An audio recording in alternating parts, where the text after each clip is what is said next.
Officer, I haven't broken any law. Why am I in cuffs? Reed asks. Keller lifts a small plastic bag. Cocaine. Pulled it from under your seat. Routine stop. Malcolm Reed stares. That wasn't in my car. They all say that. Keller's voice turns sharp. Black man, sharp suit, luxury ride. People like you think you're untouchable. He pivots toward onlookers. Phones raised. Recording. Got another dealer tonight, folks, Keller calls. Bag of coke tucked right under his seat. A woman from the crowd yells, Throw him in jail. Reed's face stays composed. Officer, log the evidence number in front of those cameras. I don't take instructions from you, Keller snaps, cutting him off. You're just another black man who thought rules didn't apply. What he doesn't notice, the FBI badge tucked in Reed's wallet. What Keller doesn't realize, he has just planted narcotics in the vehicle of Malcolm Reed, Director of the FBI. In 4 minutes, Keller's career collapses. In 28 days, he'll sit in front of a grand jury. Right now, he smirks, clearing his throat, convinced he's insulated by the badge on his chest.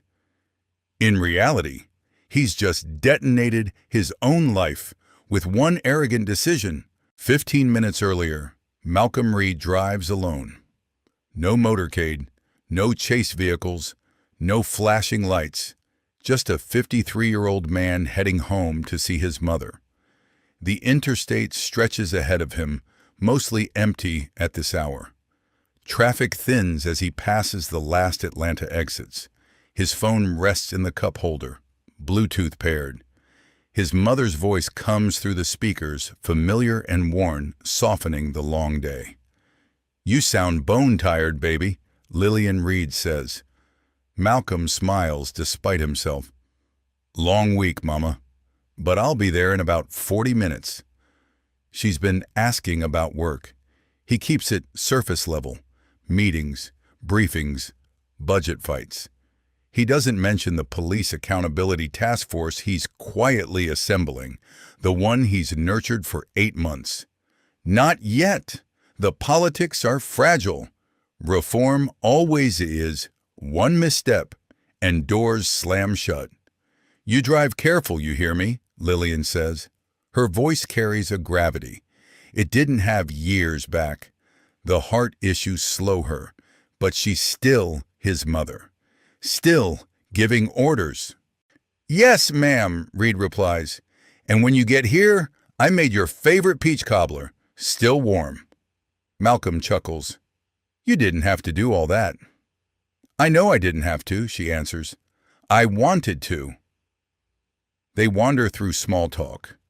His sister's new promotion. The neighbor's dog that barks every sunrise. Little things.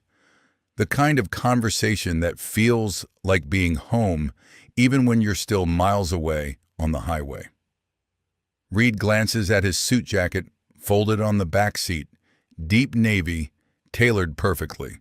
He wore it to a Senate hearing that morning, another round of oversight theatrics. He'd testified about federal oversight of local police departments. Senators fired pointed questions. He gave measured answers. Reform doesn't live in these hearing rooms, he told them. It lives in policies, training, and accountability structures that actually function. Now he hums with the radio. Old Motown, his mother's favorite. Music that sounds like memory and Sunday dinners. I'll see you soon, Mama. I'll be waiting, she says. He ends the call. The road ahead is dark, calm, almost peaceful. Interstate 85 slices through Georgia like a long artery. At night, it's mostly long-haul trucks and late-night travelers. People heading somewhere. People trying to get home. Reed keeps cruise control at 70. No rush. He's been driving this stretch since he was a teenager. Every exit, every curve feels familiar. He knows the bend where you can glance back and watch Atlanta's lights fade in the rear view. The engine hums steady, dependable. He bought this sedan himself, a straightforward car, nothing flashy, not the kind of vehicle that broadcasts rank or power. He prefers it that way, less attention, more normalcy. His thoughts drift back to the task force, to spreadsheets, testimonies, stubborn sheriffs, 8 months of quiet work, building unlikely coalitions, collecting data, charting misconduct patterns across a dozen departments, not to wage war, but to repair, create guardrails that protect communities, and also protect officers who actually do the job right. That mission is why he accepted the director's chair in the first place. Not the title, the chance to move the needle. His phone buzzes with a text. A message from his deputy director flashes on the screen. He decides to check it after he stops. In the rear view, lights appear, blue and red, strobing against the dark. Reed's eyes flick to the speedometer. 70 on the dot! No lane drifting, no missed signals. His brow tightens. The cruiser closes in, lights growing brighter. He signals, eases onto the shoulder. The patrol car mirrors him. He shifts into park, engine idling, places both hands high on the wheel, fingers spread, visible. It's instinct now, part FBI training, part something older. Something Lillian drilled into him when he first got his license. Keep your hands where they can see, baby. Don't give them any excuse. The cruiser door opens. Footsteps crunch on gravel. Slow, deliberate. A flashlight beam slices through the driver's window. A tap on the glass. Reed lowers the window. Cool night air slips inside. License and registration. No greeting, no explanation. The officer's face is backlit by the flashlight. Features obscured. The tone is clipped, professional in a way that doesn't feel professional at all. Reed moves deliberately toward the glove box, exaggeratedly slow. He retrieves the registration, then his wallet, and passes everything over. The officer studies the license longer than necessary, flicking the beam from the ID to Reed's face, then around the interior. "Step out of the vehicle, sir." The "sir" lands flat, like something recited from a handbook. Reed doesn't ask why. He doesn't argue. He knows the numbers. He helped assemble them. Young black men stop 3 times more often than white drivers in this county. Searches run at 4 times the rate. Use of force 6 times higher. He opens the door and steps out. The air is warmer than he expected. Late summer refusing to let go. The officer circles the car, flashlight sweeping across the seats. His gaze snags on the suit jacket. Nice suit for someone driving through here this late. There it is, the assumption, wrapped in a compliment. Someone through here. Reed says nothing. The officer walks back toward his squad car. Reed hears the low murmur of the radio, his voice dropping as he talks to dispatch. Running a stop.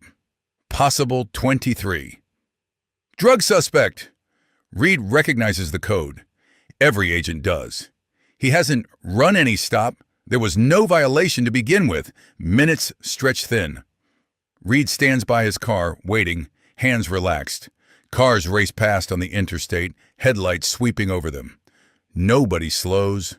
Nobody pulls over. Why would they? Just another traffic stop. Just another night. The officer returns and still doesn't hand back the license. I'm going to need you to open the trunk. May I ask the reason? Routine inspection, he says. Reed knows his Fourth Amendment rights. Without probable cause, he can decline. But he also knows what happens when black men say no. How quickly routine becomes resisting. How survival sometimes looks like compliance. I'll open it, Reed answers. He moves to the driver's side, presses the trunk button. The lid pops with a soft thump. The officer walks back, peers inside. A gym bag, an emergency kit, jumper cables. Nothing exotic. Nothing close to contraband. Then the officer does something Reed doesn't anticipate. He walks back to his own cruiser and pops his trunk. From where Reed stands, the angle hides most of it, but he hears it. Trunk lifting, a compartment sliding, something being retrieved. When the officer returns, blue natural gloves cover his hands. He hadn't been wearing gloves before. Reed's pulse ticks faster. Recognition, not fear. He's read too many reports, debriefed too many victims, watched too many body cam clips. Reading about it and feeling it wrap around you are different things.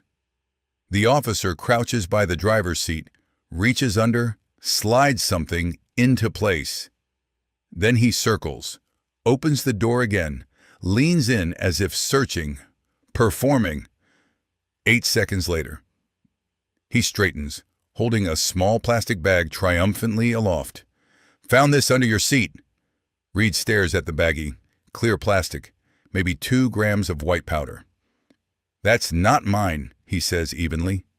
The officer smiles, thin and icy. "They all say that!" The handcuffs come out in one practiced motion. Metal clicks around Reed's wrists, too tight, digging into skin. "You're under arrest for possession of a controlled substance," the officer declares. Reed keeps his voice level. "Officer, I need you to listen very carefully." "Save the speech for booking," the officer mutters, shoving him toward the cruiser. The hand on Reed's shoulder isn't gentle. It's a reminder who has power, who doesn't. Cars streak by, red and white lines against the dark. The world keeps moving, indifferent. The officer keys his radio. "Got a 23 in custody? Need transport." Reed stands beside the patrol car, hands cuffed behind him, wrists burning. The night presses heavier now. He counts slow breaths, letting training steady him. Catalog details. Badge number. Time. Every procedural shortcut. Body cam location. Center chest mount. Tilted slightly. It's capturing everything. The officer scribbles in his notebook, pen scratching paper. Reed speaks again. Measured. "Officer, call your supervisor. Immediately!" The officer looks up, annoyance flickering, then something close to uncertainty. "What did you just say?" "Call your supervisor," Reed repeats. "Now!" "I don't take orders from you," the officer snaps. Reed doesn't push. Not yet. Let him keep walking into the trap he built. Let the cameras keep rolling. The officer steps closer, voice dropping harder now. "You people always think you're special, think rules don't matter. There it is, no mask, no pretense. You people." Reed stays silent, drawing slow, precise breaths. FBI protocols spool through his mind. Observe, document, don't escalate. Let them expose themselves. The officer pulls out his phone, snaps a photo of the evidence bag, then one of Reed in cuffs. Evidence documentation, or a trophy for group chats? Hard to tell these days. "This your car?" he asks. "Yes." "Registered to you?" "Yes." "And you expect me to believe you didn't know about cocaine under your seat?" "I expect you to follow procedure. Call your supervisor, read my ID again, and think carefully about the next choices you make." The officer's jaw clenches. He's not used to this.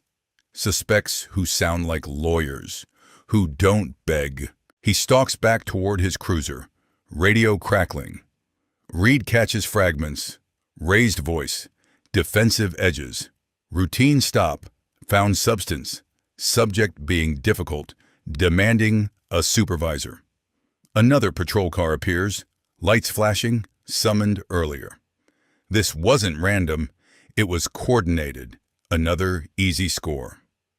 A second officer steps out, older, Sergeant stripes on his sleeve. What have we got? Traffic stop. Found coke. Suspects acting strange. Keeps insisting on a supervisor, Keller explains. The sergeant's eyes move over Reed, then the sedan, then the neatly folded jacket visible through the glass. Something doesn't quite fit. Let me see his ID. Keller hands over the license. The sergeant studies it, and his eyes widen just a fraction, enough for Reed to notice. Where'd you say you found the dope? Under the driver's seat. Standard search. He consent to that search? A beat of silence. I had probable cause, Keller answers. What cause? Another pause. Longer. Heavier. Suspicious behavior, Keller finally says. The sergeant glances from Reed back to him. Turn on your body cam playback. I want to watch it. It's all routine, Keller protests. By the book. Play it anyway, the sergeant insists. They walk back to the cruiser, screens glowing blue in the dark shoulder. Reed stands alone now, cuffs biting into his wrists. The position is designed to wear you down, to make you smaller, more compliant. Tractor trailers roar by on I-85, the air rocking him slightly with each passing rig. He thinks of his mother, porch light on, peach cobbler cooling under foil. Thinks of the task force, months of interviews, charts, corrective recommendations that some called radical. Most of those stories came from people with no leverage, no badges, no powerful friends on speed dial. They couldn't pull 3 federal SUVs to the roadside in minutes. The sergeant returns, expression smoothed over. Sir, I'm sorry for the trouble. We'll need to sort a few things out. I understand, Reed says. But first, you're going to remove these cuffs and secure that evidence bag properly. Keep the serial number visible because in about 7 minutes, 3 FBI vehicles will be here, and they're going to be extremely interested in how you've handled planted evidence. Both officers freeze. What? Reed tilts his head toward his car. My wallet. Check it again. Carefully, this time. Keller suddenly looks smaller, authority draining out of him. He retrieves the wallet, opens it. Federal Bureau of Investigation. Director Malcolm A. Reed.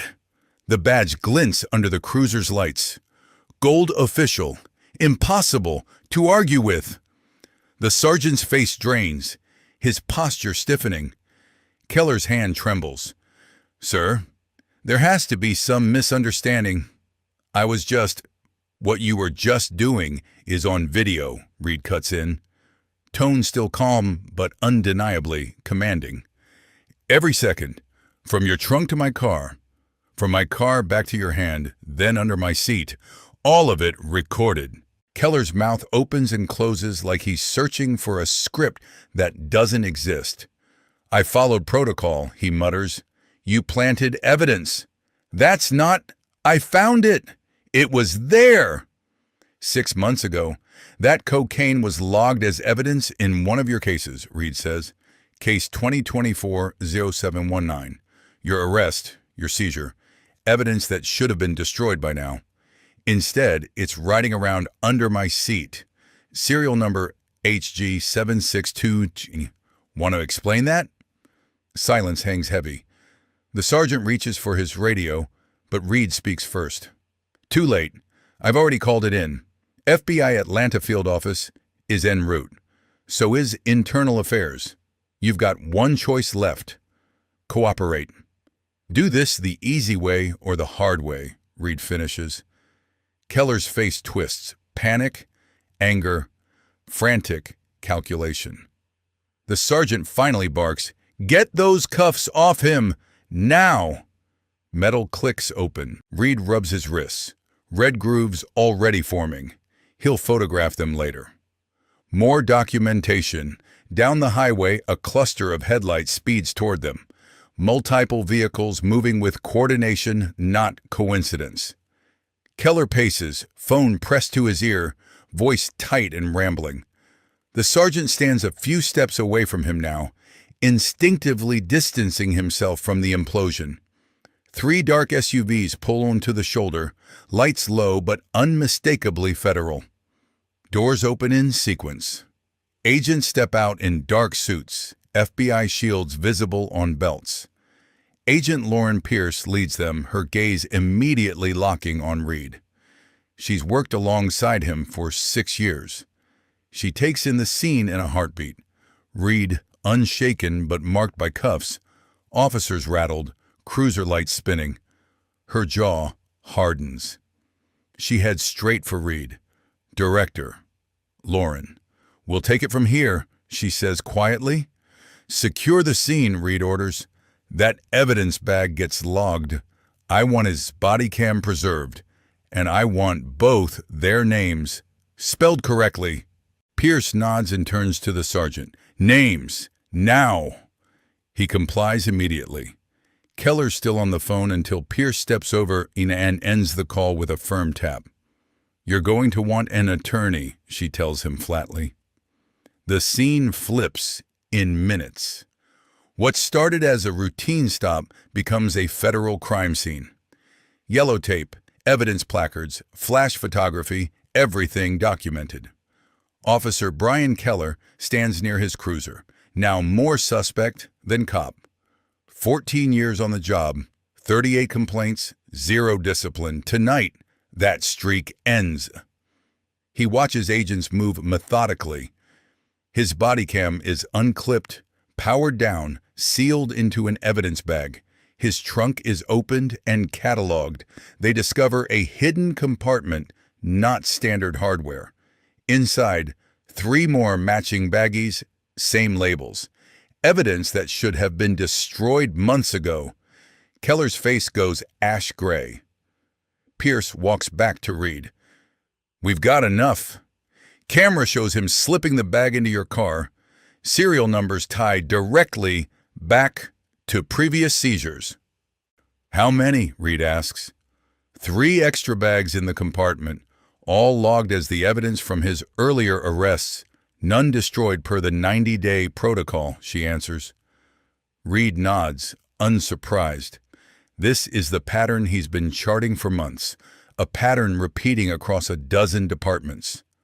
Officers banking evidence, redeploying it when quotas loom, padding numbers, hitting bonus thresholds. "Director Reed," Keller stammers for the first time. "Sir, I'm sorry. I didn't know." "You didn't know who I was," Reed says. "That isn't remorse. That's panic, because you finally got caught." "No, sir, How many others?" Reed cuts in. Keller blinks. "What? How many people did you do this to?" "People who weren't federal directors, who couldn't summon a convoy with 1 phone call. People who sat in county cells because you needed better stats." Keller lowers his gaze to the asphalt. "How many?" Reed presses. There's no answer. Only the low hum of traffic. Pierce's phone vibrates. She glances at the screen. "Internal Affairs wants to open a full investigation tonight," she says. "Tell them to proceed," Reed replies. The backup sergeant approaches, expression cautious. "Director Reed, on behalf of the DeKalb County Sheriff's Office, I want to assure you," Reed raises a hand. "Don't assure me of anything. Just cooperate, fully. No spin, no delays." "Yes, sir," the sergeant answers. "And call your sheriff," Reed adds. "Tell him exactly what happened out here. Then tell him I want every case Keller has touched in the last 14 years pulled. Every arrest, every seizure, every complaint file." The sergeant swallows hard. "That's a lot of cases." "I'm aware." More vehicles arrive. Crime scene vans, internal affairs investigators, an assistant U.S. attorney. The shoulder of I-85 becomes crowded asphalt. Keller now sits in the back of an FBI SUV, hands uncuffed, but future evaporating. He's not formally arrested yet, but he isn't free either. Pierce hands Reed his wallet, license, and phone. "Your mother's called 3 times, she says."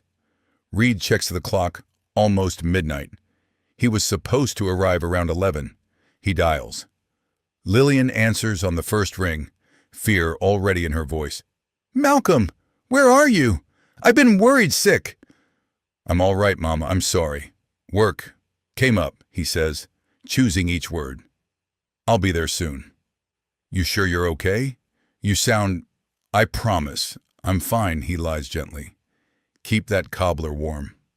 He hangs up, guilt sitting heavy in his chest. She's home alone, pacing the kitchen, while he stands in a crime scene he never asked for. Pierce studies him. "You want to head back? We can manage this." "No," Reed says. "I stay until every piece of evidence is tagged, every statement recorded. This needs to be bulletproof." "It already is," Pierce replies. "We've got him on camera planting drugs in your car."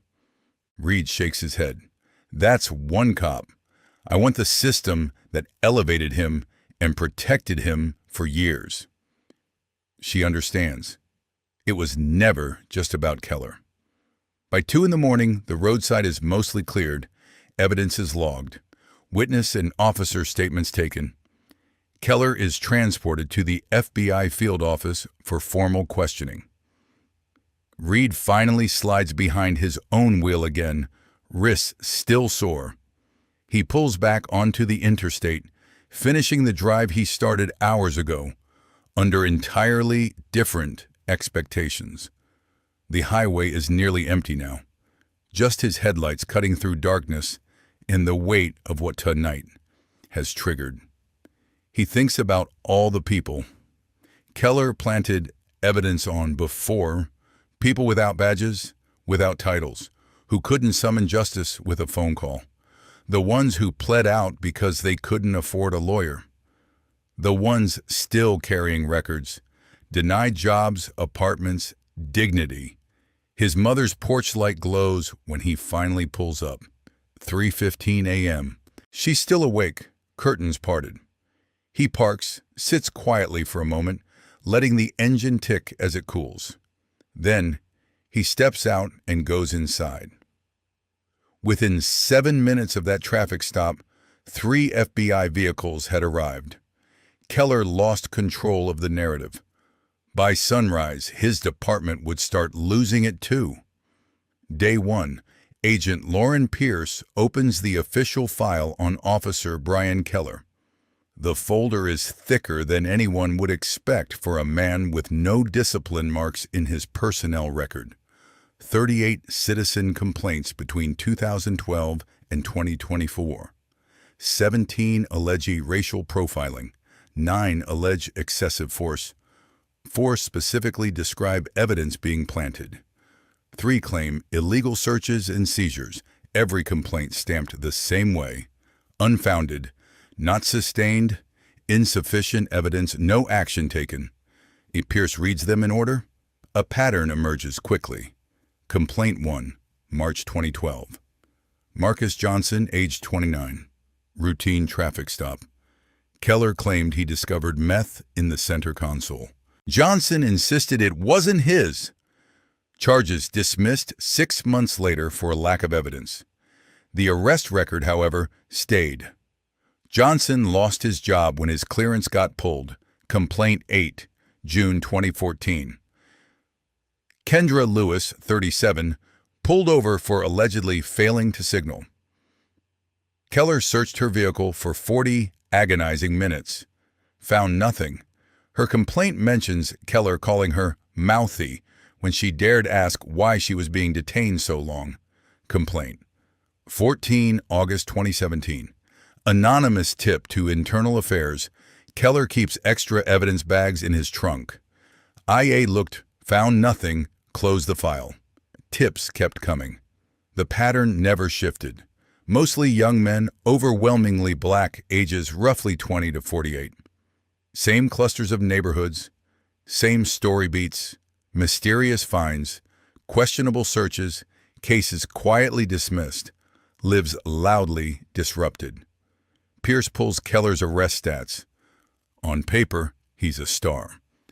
Top producer for drug seizures, 15 to 20 narcotics arrests per quarter, always hitting targets, often surpassing them. She compares those numbers against conviction rates. 67% of Keller's drug arrests end in dismissals or plea deals to minor counts.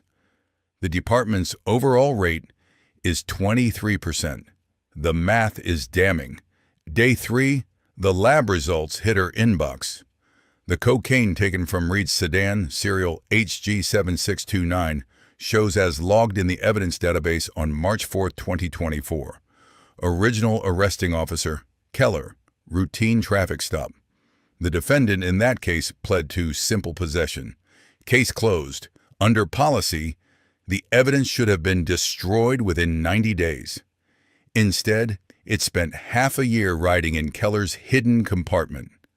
The 3 additional baggies recovered from his trunk, all trace back to separate, closed cases, all Keller's, all marked for destruction and never processed. Forensics writes it plainly in their summary. The substances from Director Reed's vehicle and Keller's trunk are previously cataloged narcotics from closed prosecutions. What Keller did constitutes evidence tampering, theft of government property, and grounds to revisit multiple convictions. Pierce forwards the report to the U.S. Attorney.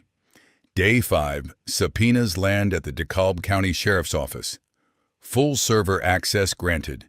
Emails, memos, performance reports. Pierce runs keyword searches. Quota, target, bonus, performance. 214 results. She starts reading. Email dated January 10, 2023, from Sheriff Thomas Nolan to all patrol supervisors. Subject, 2023 performance objectives. Gentlemen, budget realities require maintaining drug seizure fund levels. Each officer, a minimum 15 drug arrests per quarter. Focus stops in high-value neighborhoods where recovery likelihood is highest. Target vehicles matching established profiles. This is not optional. High-value neighborhoods, established profiles. Pierce pulls demographic maps. 3 zip codes highlighted. 89% black residents. Matching profiles, she mutters. She doesn't need a translator. Another email, January 15th, from Lieutenant Carter Hayes, Shift Commander. Subject, Incentive Program Rollout. Per the Sheriff's Directive, $500 per drug arrest, $1,500 for seizures above 5 grams. Bonuses to be paid quarterly. Pierce pulls Keller's bonus logs for 2023. He pocketed $200 in performance incentives that year alone. Money, she thinks. Always money twisted into justification. More emails show glowing reviews of Keller, commendations for productivity, line item approvals for bonus payouts. Complaints are referenced only as noise. The system reveals itself not through conspiratorial whispers, but through casual office correspondence, written by people who never thought anyone important would actually read them. Day 8. The whistleblower walks into the field office. Deputy Aaron Moore, 52, 26 years on the job, Keller's partner for 15 of them. He sits across from Pierce, coffee cooling untouched, hands trembling. "I can't keep quiet anymore," he says. "Can't keep doing what?" she asks. "Pretending I don't see it," Moore replies, pushing a thumb drive across the table. "It's all on here. Emails, quota charts, performance sheets, sheriff's orders, recordings I made," he explains. "Why now?" Pierce asks. Moore stares at his hands. "I watched that body cam of your director 50 times, watched myself standing back, letting it happen." His voice cracks. "I've been a coward 15 years. My youngest asked me yesterday, 'Daddy, do you catch bad guys?' What am I supposed to say? That I shielded them? He continues. The union circles the wagons around guys like Keller. Speak up, you're done, no promotion, maybe no pension. So I kept my head down. And, Pierce prompts, I saw him plant evidence twice, once in 2019, again in 2023. I didn't file anything. I was scared. You knew about the quota system? Everybody did, Moore says. Nolan spelled it out. Hit your numbers or you're stuck behind a desk, Moore recalls. Top performers get the good shifts, the praise, the money. Bottom performers get pushed out. This stopped being about public safety a long time ago. It's about keeping the forfeiture cash flowing. Pierce pockets the thumb drive. You know this could end your career, she says. I know, he answers, but I can't face my daughters otherwise. Day 10. The financial audit lands. Georgia's state auditor dissects the drug seizure fund. DeKalb County pulls in roughly $1.2 million a year from narcotics-related forfeitures and fines. Split. 40% to the county's general fund, 60% to the sheriff's office. Inside the department, distribution goes 55% to equipment, 45% to performance bonuses. Officer incentives from 2023 through mid-2024, $683,000 total. Top earners, Keller at $38,000, Officer Miller at $35,000, 6 more in the $20,000 plus bracket. Direct financial motivation to make arrests, regardless of whether they actually stand up. Pierce stacks everything on her office table.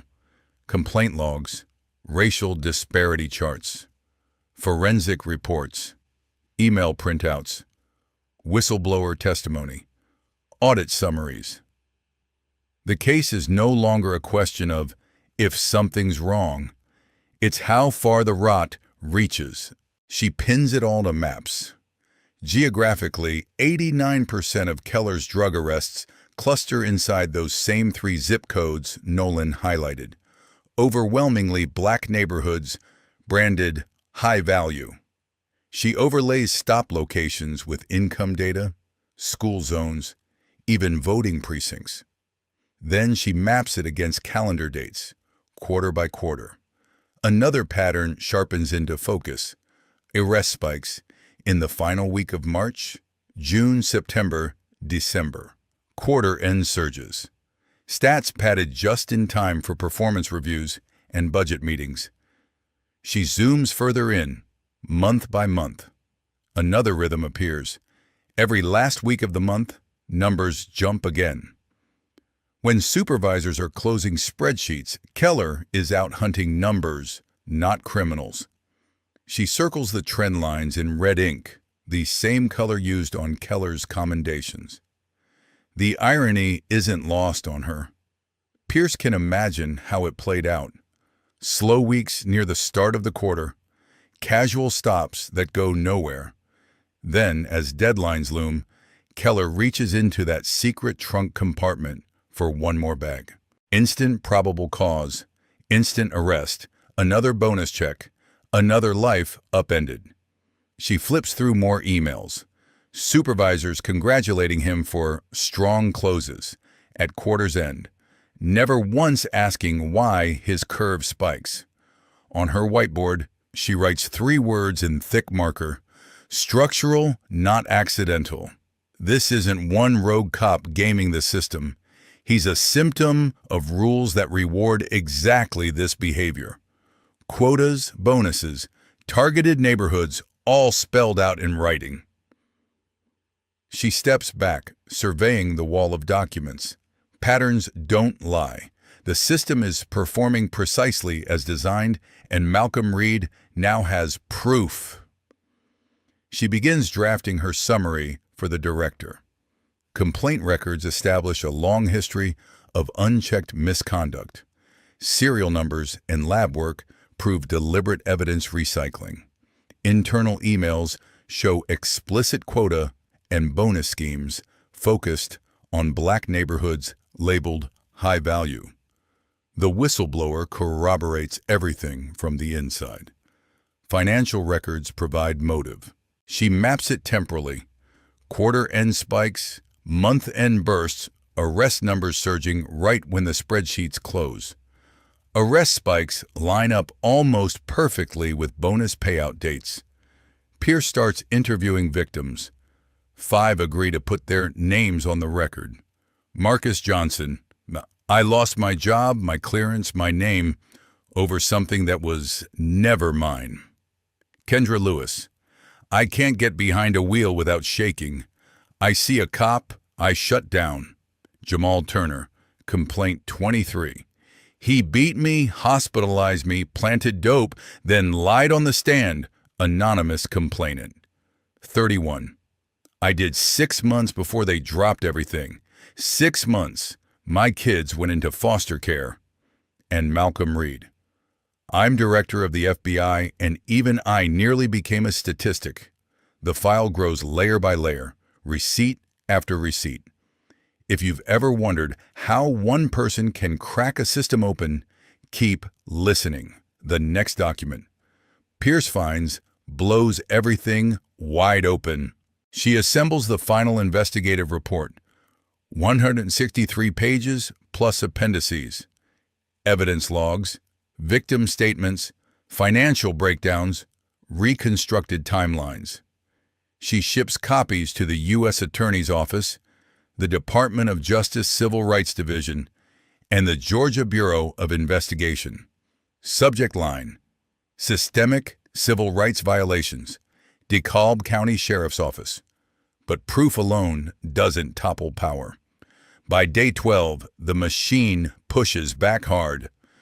Day 12, the union makes the first move. Press conference on the courthouse steps in front of the sheriff's headquarters. Union lawyer Stephen Cole stands behind a podium under a banner. Protect those who protect you. His statement is polished, rehearsed. Officer Brian Keller has faithfully served this community for 14 years. He's risked his life repeatedly. These accusations are serious but unsubstantiated. Officer Keller followed procedure. The narcotics were recovered during a lawful search. Any claim that he planted evidence is reckless and defamatory. Cole refuses questions. He doesn't have to answer any. The soundbite lands. Sheriff Thomas Nolan responds with a written statement only. No cameras, no podium, just a PDF on official letterhead. We are fully cooperating with federal authorities, it begins, then pivots. However, we are deeply concerned about federal overreach into local policing decisions. Officer Keller's record speaks for itself. We will defend our personnel from politically motivated attacks. The counter-narrative launches. Washington versus hometown heroes, ambition versus service.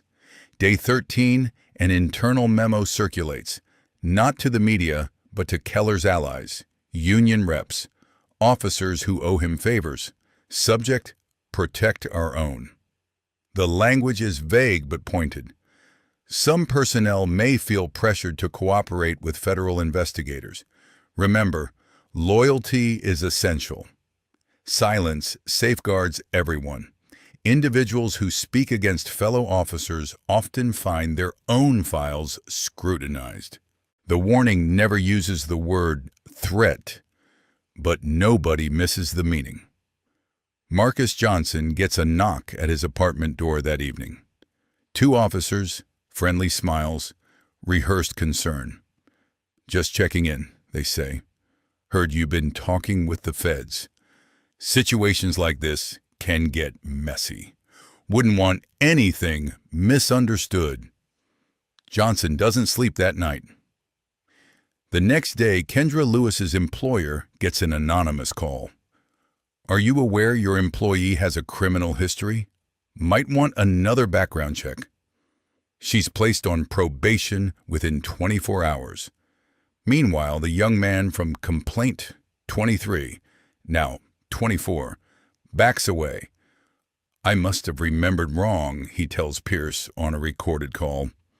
It was a long time ago. I don't want to be involved.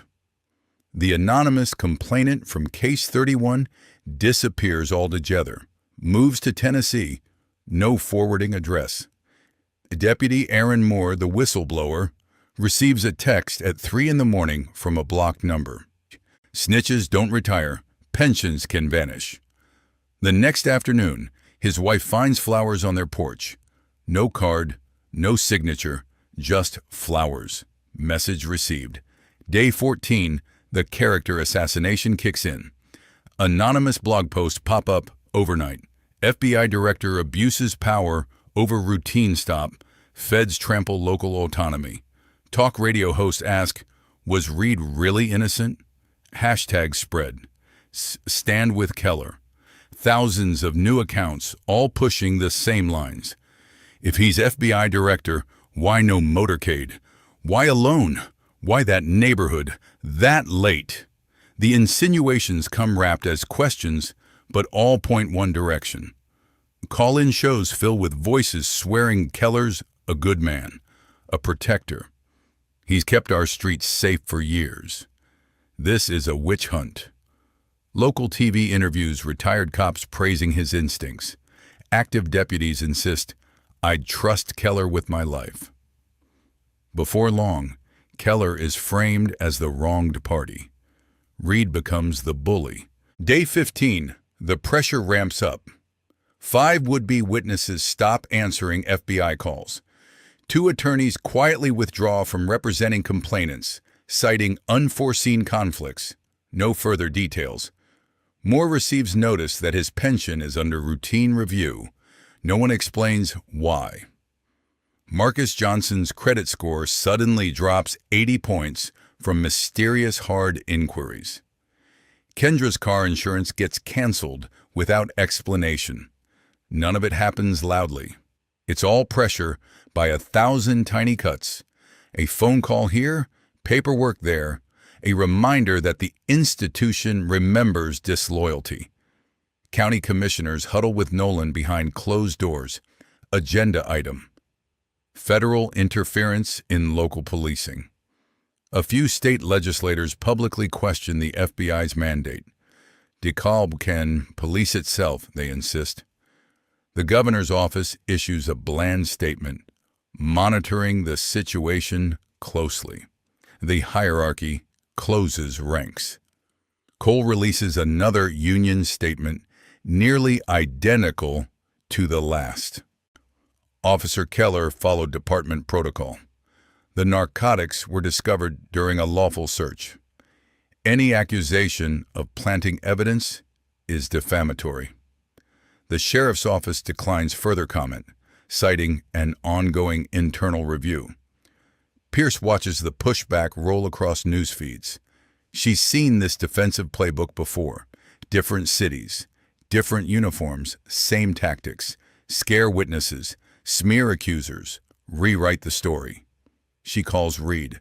They're swinging hard, she says. Victims are rattled. 2 have recanted. 3 won't pick up anymore. We anticipated this, Reed answers. Keep tightening the case. We don't need everyone. We need what can't change. The video, the serial numbers, the email trail. Those don't get intimidated. What about Moore? Pierce asked. Protect him. Transfer if you must. He stepped forward. We don't let him get crushed. Day 16, Reed gets a call that has nothing to do with Keller. The hospital. His mother's heart is failing. Wadush, you should come now, the nurse says. He's in a conference room, deposition outlines spread across the table, evidence binders stacked high. Momentum is finally on their side. Pierce reads his expression the second he hangs up. Go, she says softly. We'll handle this. She needs you more. He takes the same interstate, same stretch of I-85 where Keller tried to make him a number. This time he's pushing 90, sirenless, needing time to bend. He doesn't make it. Lillian Reed dies at 4:15 a.m., her son still on the highway. He pulls into the hospital at 4:53, 38 minutes too late. A nurse meets him in the hallway. eyes gentle, practiced. "I'm so sorry, Mr. Reed." She passed peacefully. No pain. He nods, unable to answer. The nurse leads him into the quiet room. His mother lies still, sheet tucked around her shoulders, lines removed, her face relaxed in a way he hasn't seen in months. He sits beside the bed, takes her hand, still faintly warm, and holds on. Words fail. Silence settles. This is the hand that fed him, steadied him on a childhood bike, pointed him toward college, smacked sense into him when he needed it, wrapped him in hugs when the world went cruel. The hand that waved from this same driveway every holiday. He sits there nearly 2 hours as nurses come and go, giving him space. Outside, the day begins like any other. Day 18, the funeral. A small church in rural Georgia, the one Lillian attended for over 40 years. The white paint flakes, wooden pews shine where generations have worn them smooth. The old organ wheezes slightly, off-key. Outside, 3 news trucks, idle. Long-lens cameras wait for any crack in the FBI director's armor. Reed arrives in the same Navy suit Keller sneered at.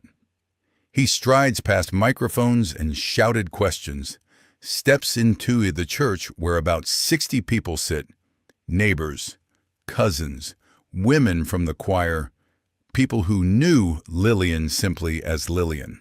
Reed delivers the eulogy in a voice that doesn't shake. "My mother taught me one thing above everything else," and he says, "Do what's right when it costs you, especially when it costs you." She lived that way every day, in big and small ways. She never asked for applause. She just kept choosing what was right, and she expected the same from me. He never mentions Keller or the investigation, doesn't need to. Everyone's seen the coverage. Cameras outside hunt for tears pressed up against stained glass. Reed gives them none. His grief is private, not content. After the burial, he lingers by the fresh mound as everyone else drifts away. The Georgia sun presses down, stubborn heat clinging to late summer. He thinks about the promise he made. "I'll be there in 40 minutes, Mama." It took him 35 days to actually arrive. That night, in his mother's empty house, he plays her last voicemail, the one from 2 days before she died. "Malcolm, baby. It's Mama." Her voice trembles through the speaker. "I know you're busy. I know this work is heavy. But I need you to know I'm proud of you. So proud." She pauses, breath thin. "You're doing what's right. I know it costs. I know they're coming for you. But you were born for hard things. Don't let them shrink you. Hear me? Don't let them make you small," she says, voice breaking on small. She was already fading, still giving orders. "I love you, baby. Come see me when you can. Cobbler's waiting." The message ends. Reed closes his eyes. Doubt slides in, unwelcome but relentless. Was this fight worth missing her last days? Missing her last breath? What did the work really cost? He thinks of the 256 people whose names fill Pierce's charts, most without cameras, lawyers, or titles. No badges to flash when a trunk opens. He sees Marcus Johnson staring at foreclosure letters, Kendra trembling behind the wheel, the anonymous father from Complaint 31 who lost his kids for 6 months.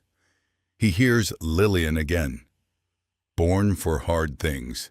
The answer hurts, but it's clear. Yes, the work matters. The loss is real, but so is the harm they're fighting. He wipes away the single tear that escaped and calls Pierce. "What do we have?" "Boss, take time. We've got this." "I'm okay," he lies. "What's our position?" Witnesses are shaky. 2 more backed out. But the hard evidence, video, serials, emails, Moore's statement, that's solid. It's enough. "Then we push." "You sure?" she asks. "My mother didn't raise a quitter," he replies. For 2 days, it looks like Keller might skate again, buoyed by unions, politics, fear. Like Lillian's son gave everything for another departmental shrug. Sometimes, the darkest stretch really does sit right before daylight. What happens next proves truth doesn't need to yell. It just has to survive long enough to be seen. Day 18 again, different battlefield this time. The Atlanta Chronicle runs a front-page investigation. Headline: 256 victims. 1 officer, 0 consequences. Reporter Jessica Allen doesn't soft pedal. Top of the fold, morning edition, 7,000 words. Half a year of digging. Officer Brian Keller spent 14 years planting evidence, the first line reads. We can prove it.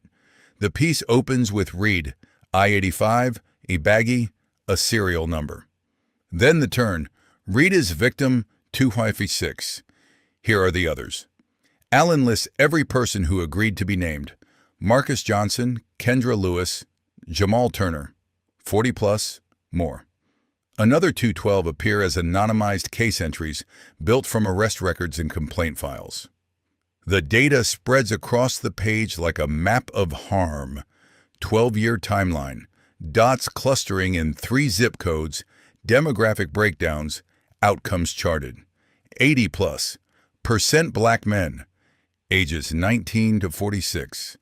67% of cases dismissed or pled to lesser charges. The article tallies financial fallout. More than $1.2 million in civil payouts, all from county insurance, none from Keller's pocket. Taxpayers ultimately footed the bill. Embedded screenshots show Nolan's high-value neighborhood emails, Hayes's bonus memos, Keller's earnings. Moore's testimony appears under a pseudonym. I watched him do it. I stayed silent. That makes me complicit. At 9 a.m., a federal judge rules on the FBI's motion to release the body cam footage. Overwhelming public interest, the order reads. The Chronicle embeds the video at the top of the story. 1 minute, 23 seconds. Timestamp, 0 Keller at his trunk. Timestamp, 0:28, blue glove visible, hand reaching into the hidden compartment. Timestamp, 15, baggie in hand, serial number zoomable if you pause. Timestamp, ZU23, Keller, walking toward Reed's sedan. Timestamp, ZU31, hand disappearing under the driver's seat. Timestamp, 054, dramatic discovery. Timestamp, 115, Keller, lifting the bag into view. No clever editing, no context missing, just a crime caught crystal clear. By 10 a.m., the clip has racked up 3 million views. By 11, Nugget 256 victims trends nationwide. By noon, people start appearing outside the DeKalb County Sheriff's Office. At first, they arrive alone. Marcus Johnson stands with a cardboard sign. I am victim 1. Keller planted meth. I lost my job. Within half an hour, 20 others join, each with a number and a story. Within an hour, 100. By midday, 256 people line the sidewalk, shoulder to shoulder. No chants, no megaphones, no speeches. Just quiet bodies holding quiet signs. The silence hits harder than any shouted slogan. News crews arrive, cameras all over, but the line doesn't turn performative. They simply stand there, hour after hour. Kendra's sign. I am victim 43. I still wake up screaming. Jamal's. I am victim 97. He beat me, then lied. One mother holds a sign for her son. I am victim 142's mom. He told me. I didn't believe him. I do now. The vigil stretches 6 hours. People rotate in and out, but the line never fully breaks. At 3 p.m., Congressman Walters tweets, patterns undeniable, federal inquiry essential, accountability non-negotiable. At 4, the governor's office upgrades its language. Deeply troubled, reviewing all available facts. At 5, DOJ announces its Civil Rights Division is formally opening a pattern and practice investigation into DeKalb County's Sheriff's Office. At 6, Sheriff Nolan shuffles to a press podium for the first time since the Chronicle piece hit. He looks smaller beneath the lights. "We take these allegations with utmost seriousness," he reads. "We will fully cooperate with federal investigators. An internal review is underway." No questions. He retreats quickly. The tide, once carefully controlled, has shifted. In Lillian's living room, Reed watches the protest footage. He sees the faces, the cardboard, the numbers. Hears only the hum of microphones. His phone rings. Pierce. "It's working," she says. "Public pressure's real. DOJ is in. The Chronicle verified everything. We have momentum." Reed doesn't smile. He just watches a teenage girl holding her father's sign. "They deserve this," he says quietly. "They deserve to be seen." "You gave them that." "No," he answers. "They gave it to themselves. We just believe them." Force alone can't crush this now. But power has one more card to play. Day 21, Moore walks into the FBI field office without an appointment. He bypasses the front desk. The security guard recognizes him and waves him through. He rides the elevator up, finds Pierce's door, knocks once, then walks in before she answers. "I've got more," he says, voice hoarse. Pierce looks up from her monitor. Moore looks wrecked, stubble, red eyes, exhaustion hanging off him. "More what?" she asks. He sets another thumb drive on her desk. 15 years of emails, evaluations, Nolan's directives, all of it. She picks it up slowly. "Why now?" "You already gave us your statement." He exhales. "I watched that protest. 256 people. I recognize some of them. I was present when they got hauled in. I stood there," he continues, "pretending I didn't see what I saw. I can't stay that man." Pierce plugs in the drive. Folders populate by year. Hundreds of messages. "Start here," Moore says, pointing. January 2023. She opens one email from Nolan. Subject: 2023 Performance Standards. She reads it aloud. "Focus traffic enforcement on high-value neighborhoods.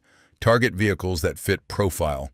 Monthly arrest quotas, non-negotiable." High value equals seizure money, Moore says. Profile equals race. Nobody needed it spelled out. Another email, April 2023, from Nolan to Keller, Miller, and 6 others. Keller, Miller, team exceeded targets, bonuses approved, outstanding work, maintain pace. Pierce scans message after message. It's not a rogue officer, it's institutionalized policy. July 2024, Nolan to all supervisors. Reminder, 15 drug arrests per officer per quarter, no exceptions. Reviews will reflect compliance. Moore's voice drops. It wasn't just Keller hustling. Leadership built the system. He just ran it. Pierce opens another file dated September 24, 2024, the day after Reed's stop. From Nolan to a communications consultant. Subject: urgent FBI director incident. Keller stopped the FBI director. Yes, that one.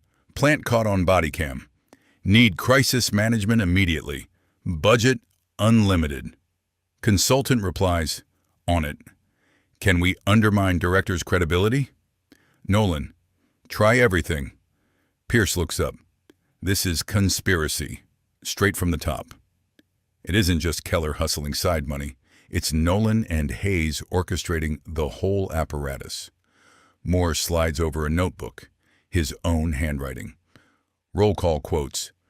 Hit your numbers, however you have to. Find dealers before they find you. High-value targets are out there. You just gotta stop them. Dated entries, locations, direct quotes. I wrote these down, Moore says, because some part of me knew we'd end up here. Pierce flips through page after page. Quotas announced out loud. racial shortcuts implied, bonuses dangled as motivation, union support promised for top producers. This changes everything, she says. Keller goes down, but so do Nolan, Hayes, and half their inner circle. The department lands under federal oversight. Maybe gets gutted. Moore nods. Good. What we've been doing isn't law enforcement. It's organized predation with paperwork. Pierce's phone rings. Reed. Tell me you've got something, he says. We've got it all, she replies. Moore just handed over Nolan's emails. Quotas, racial targeting, PR strategy after your stop. It's all here. Silence stretches for a beat. Can we prove it? Originated from Nolan's account? Already checked. IT Forensics confirmed authenticity. Then we're not charging one officer, Reed says. We're dismantling a machine. That's exactly what we're about to do, Pierce answers. Call the U.S. attorney, Reed says. The grand jury needs to see everything. Pierce turns to Moore. You ready to testify to all of this under oath? Yes. No hesitation. They'll come harder than before, she warns. This isn't about Keller anymore. This is about everyone who gave him orders. Moore nods. I've got 3 daughters. I want them to know I finally did something right. The financial analysts update their report to match the new evidence. The seizure fund doesn't just tempt officers, it demands arrests. Budget projections rely on forfeiture revenue. Planned gear upgrades depend on cash from drug cases. The system feeds itself. Arrests fuel the budget. The budget requires arrests. Keller isn't a bad apple. He's exactly what the orchard was designed to grow. The probe widens. What started as one traffic stop morphs into a RICO case, an organized, long-running criminal operation wrapped in badges and policy manuals. Pierce rebuilds her summary for the grand jury. Body cam footage, forensic serial matches, a decade of ignored complaints, payout charts, Moore's testimony, and now Nolan's own emails spelling out quotas and racial targeting, intent, knowledge, coordination. 6 days later, the grand jury is impaneled. Keller will be called. So will Nolan. Neither fully understands what they're walking toward. Day 28, Federal Courthouse in downtown Atlanta. The grand jury room is small, windowless, no cameras, no reporters, just 12 citizens, 8 women, 4 men, reflecting the county's demographics. Keller sits at a table, navy suit instead of uniform, attorney at his elbow. Without a badge, he looks noticeably smaller. Assistant U.S. Attorney Sarah Mitchell stands, files neatly stacked. Ladies and gentlemen, she begins, you will see evidence of systematic civil rights violations, planted evidence, fabricated reports, coordinated cover-ups. This is not about a single traffic stop. It's about 14 years and 256 victims. She rolls the dash cam first. Timestamp shows no traffic offense, no weaving, nothing resembling probable cause. Then the body cam plays. 1 minute, 23 seconds in total. The jurors watch Keller at the trunk, the blue gloves, the bag, the slide under the seat, the pretend discovery. Mitchell pauses. You have just watched Officer Keller commit a federal crime on camera, she says. Now I'll show you why he did it. She walks them through forensics. Serial HG 7629, logged in March, found again in September. Same physical evidence, 2 different defendants. Then the complaint chart, 38 formal grievances over 14 years, names and outcomes listed, 0 discipline. Juror 7 shakes her head slowly. Emails flash next. Nolan's high-value neighborhood directive, Hayes's non-negotiable quota memo, bonus payout spreadsheets. Officer Keller had a direct financial motive to manufacture arrests, Mitchell says. And he did, over and over, to the tune of 256 victims. Moore's video deposition follows. His face fills the monitor.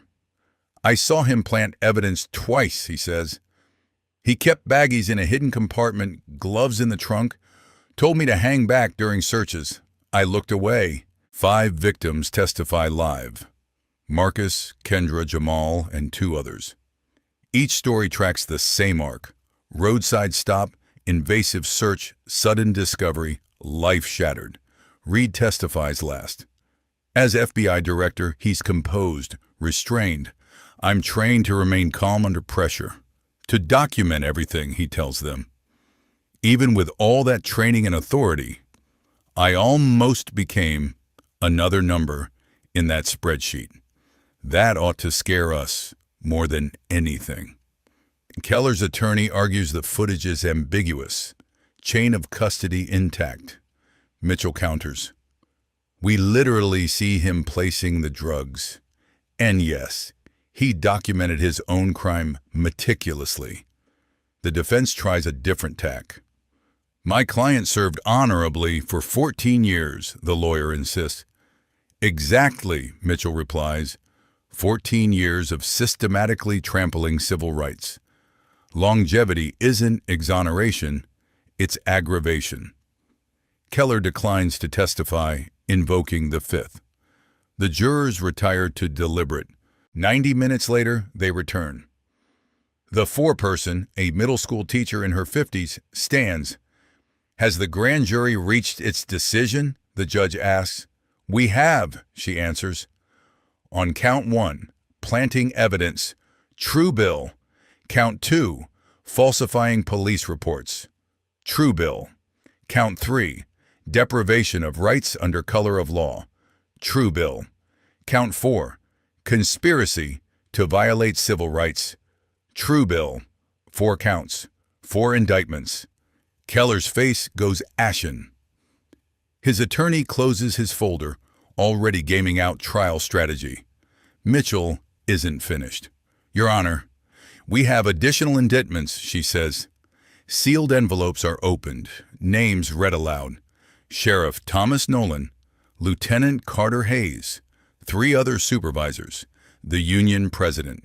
Charges: conspiracy, obstruction, civil rights violations. The same system that once insulated Keller now finds itself on the hook. At the bond hearing, Keller's conditions are set. $500,000 bond, ankle monitor, no weapons, passport surrendered. He post-bond, but the badge is gone. The career is dead. Outside, families of victims wait in a quiet cluster. No cheering, just exhaled relief.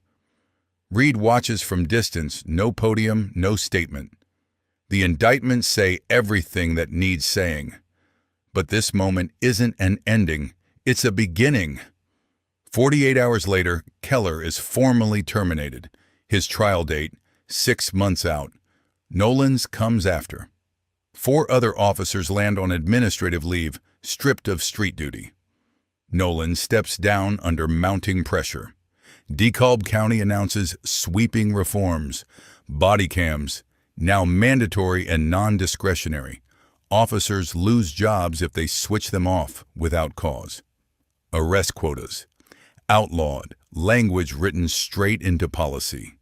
A civilian oversight board is established, subpoena power included. Evidence logs move to a fully digital, auditable system. No more single officer handling. Every piece of evidence requires dual sign-off. 256 cases go under formal review. 189 arrests are scheduled for expungement. 34 convictions wind their way through appeals. Settlement estimates climb past $8.5 million. Reed makes one public appearance at FBI headquarters.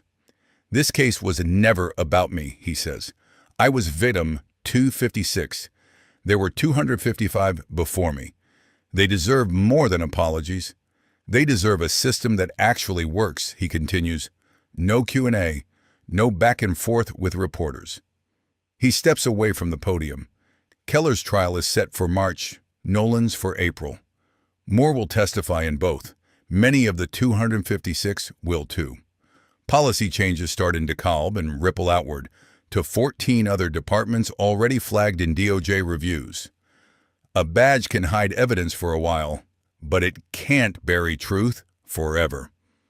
When truth finally stands in the open, even entrenched power eventually bends. A badge doesn't place you above the law, it ties you to it. September 23rd on I-85, a traffic stop looked like one more routine humiliation. It wasn't. It became the crack that revealed the structure holding everything up, not because of who got stopped, but because of what the footage proved. The system wasn't broken, it was functioning exactly as designed. And design can be changed. If this story reminded you why accountability isn't optional, share it. If it forced you to think about institutions that shield themselves instead of protecting the public, talk about it. Power doesn't self-correct. People push it. If you want more stories where justice doesn't just knock politely, but kicks the door off its hinges, stay tuned, because the next Keller, the next Nolan, the next rigged quota system is already out there. What happened in DeKalb shows they can be found, documented, dismantled. Malcolm Reed drove home that night on September 24th. 40 minutes turned into 35 days of hell, but in the end, he made it home. And so did something else, a measure of justice for 256 people who were told their stories didn't matter. Turns out, they did, and they still do. He learns quickly that indictments aren't closure. They're an opening salvo. Keller pleads not guilty. Nolan hires an expensive defense team. Talk shows argue about good cops and bad optics.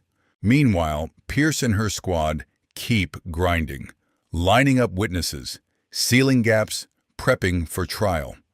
256 people are watching, hoping the system doesn't quietly bargain its way back to normal. At the federal building, conference rooms overflow with boxes, reports, lab results, emails, transcripts. Charts cover the walls. Timelines, arrest clusters, money flows. For the first time, the patterns Reed spent months modeling aren't just lines on a screen. They're the backbone of a historic civil rights case. This isn't a policy memo anymore. It's the government suing itself in open court. Community meetings grow crowded. Some come angry, some skeptical, some just exhausted from hoping. Moore stands in the back of one, cap pulled low, listening as people argue about whether anything will really change. When someone calls all cops corrupt, he feels the hit. When someone thanks whoever finally spoke up, he almost walks out. Instead, he stays. He's part of this now. Reed spends nights at his mother's kitchen table. Case files spread beside her old recipe cards. Peach cobbler stains share space with highlighted briefs. He knows he should sleep, but the quiet house feels like both burden and promise. Every page he reads, every note he scribbles in the margins, feels like a whispered answer to her voicemail. I'm not letting them make me small. National media moves on to the next scandal. But in DeKalb, consequences keep unfolding. Young prosecutors sharpen arguments. Defense attorneys test every seam in the case. Judges sign off on expungements. People leave courthouses lighter than they entered. Some cry in the hallway when clerks hand them paperwork proving the system finally admitted. It lied about who they were. None of it brings back lost years, lost jobs, lost trust. But a door that was welded shut is now cracked open. Other departments notice. Quiet emails land in Pierce's inbox from officers in different states. We have a Keller here. We might have a Nolan. They attach screenshots, incident numbers, grainy photos. The pattern isn't local, it's national. But so is the template to fight it. That's the real legacy of I-85. Not just Keller's fall or Nolan's resignation, but the handbook written in their wake. Preserve the footage, follow the serial numbers, track the money, protect the whistleblowers, believe the people who've been shouting into the void. Accountability stops being a slogan and starts becoming a procedure you can print, teach, and enforce everywhere. On September 23rd, Malcolm Reed was one more black man on a dark highway, hands on the wheel, doing everything right. 40 minutes turned into 35 days of loss and fury. But he reached his mother's house, and justice, limping and late, reached DeKalb. Power didn't fix itself. People did. And that means it can happen again, anywhere someone refuses to stay small. Even power cannot shield you from injustice. If you are in your 60s or 70s, you know this in your bones. No title, no paycheck, no nice car can fully protect a black man on a dark American highway. Director Malcolm Reed followed every rule his mama taught him. Hands on the wheel, voice calm, and still ended up in steel cuffs because one arrogant officer thought his badge was a weapon, not a duty. Corruption grows when good people stay silent. The real villains were not only Keller and his bag of recycled cocaine, but the supervisors who chased quotas, the union that circled the wagons, and the partners who looked away. It took one tired whistleblower, one brave reporter, and 256 wounded citizens to finally crack the wall of denial and make the country look twice. Accountability is painful, slow, and still worth it. Reed's stand cost him precious time with his dying mother, and many victims will never get their lost years back. Yet body cam rules changed, bogus records were wiped, and a blueprint for real oversight was born. For those of us counting grandkids instead of birthdays, that is the legacy we can still fight for. Sekiwanyao. After hearing a Malcolm Reed story and seeing how one routine traffic stop exposed years of planted evidence and broken lives, I'd love to hear from you. Do you believe our justice system can truly reform itself from the inside? Or does real change only come when ordinary people push from the outside, through cameras, complaints, voting, and speaking up? If you've lived through something similar, what would you tell the next generation? Share your thoughts in the comments. Tap like and subscribe to my YouTube channel so we can keep learning, grieving, and fighting for better together.